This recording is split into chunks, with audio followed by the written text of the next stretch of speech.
बिजली पानी अभी रिस्टोर करने का जो आदेश था, तो अभी तक बिजली रिस्टोर नहीं हुई है। जिस तरह से वहाँ अतिक्रमण हुआ है, ये निश्चित रूप से एक जांच का विषय है। नेपाली नगर मामले में आज क्या कुछ हुआ है कोर्ट में?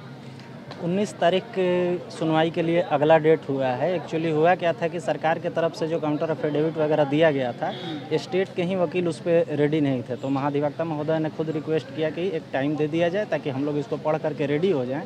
तो कोर्ट ने 19 तारीख का डेट दिया है। इस बीच जो प्रोग्रेस ये हुआ है कि जो थानाध्यक्ष की जो सूची मांगी गई थी, वो कोर्ट में सबमिट कर दिया गया है और कोर्ट ने उसको अपने लिए रख लिया है आगे के लिए। उसके अलावा कोर्ट ने हाउसिंग बोर्ड के वकील को बोला कि आप प्रिपेयर होकर के आइए कि सनसेट के बाद और सनराइज़ के पहले कार्रवाई नहीं करना है, तो फिर ये सब कार्रवाई कैसे हुई है।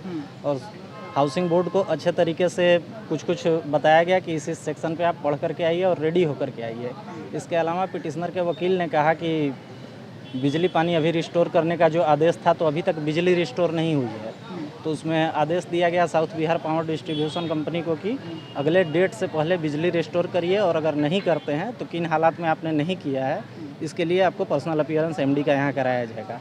उसके अलावा पटना डीएम को कोर्ट ने कहा, मौखिक आदेश में ही कहा, उसको लिखवाया नहीं गया है कि जो भी निराला कोऑपरेटिव वगैरह जो कोऑपरेटिव वाले हैं, उन लोगों के ऊपर क्या कार्रवाई कर रहे हैं। कम से कम ईडी को चिट्ठी लिखिए उनकी संपत्ति के बारे में, क्योंकि मूल समस्या की जड़ वही लोग हैं।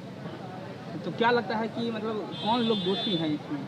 तो क्या देखिए, दोषी कह पाना अभी चूँकि मामला न्यायालय में है, तो किसी एक को दोषी कह पाना अभी मुश्किल है। लेकिन हाँ, जिस तरह से वहाँ अतिक्रमण हुआ है, ये निश्चित रूप से एक जांच का विषय है कि हाँ, किन परिस्थितियों में अतिक्रमण हुआ है और कैसे सब। संडे का दिन ही क्यों चुना गया इसमें? संडे को किया गया जिस पे कोर्ट पे कहा। इस पे कोर्ट ने पूछा है, इस पे कोर्ट ने आज भी पूछा है कि आपने जो ये कार्रवाई की है, उस कार्रवाई को आप लीगली किस तरह से डिफेंड करिएगा, इसके लिए रेडी होकर के आने के लिए कोर्ट ने कहा भी है।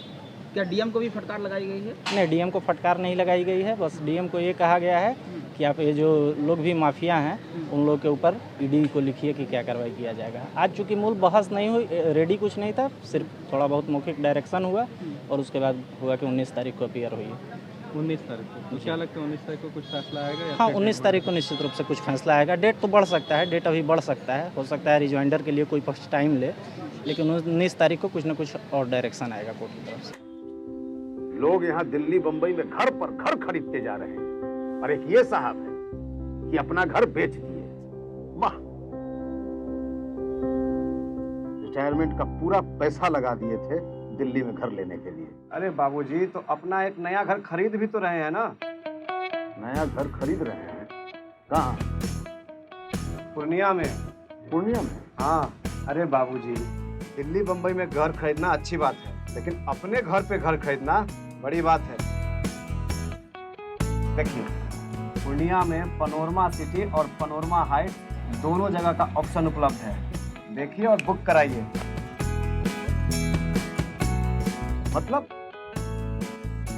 अपने शहर में अपना घर? जी बिल्कुल। अब कीजिए घर वापसी पूर्णिया के पैनोरमा सिटी और पैनोरमा हाइट में। पैनोरमा सिटी और पैनोरमा हाइट, आपके शहर में आपका अपना घर।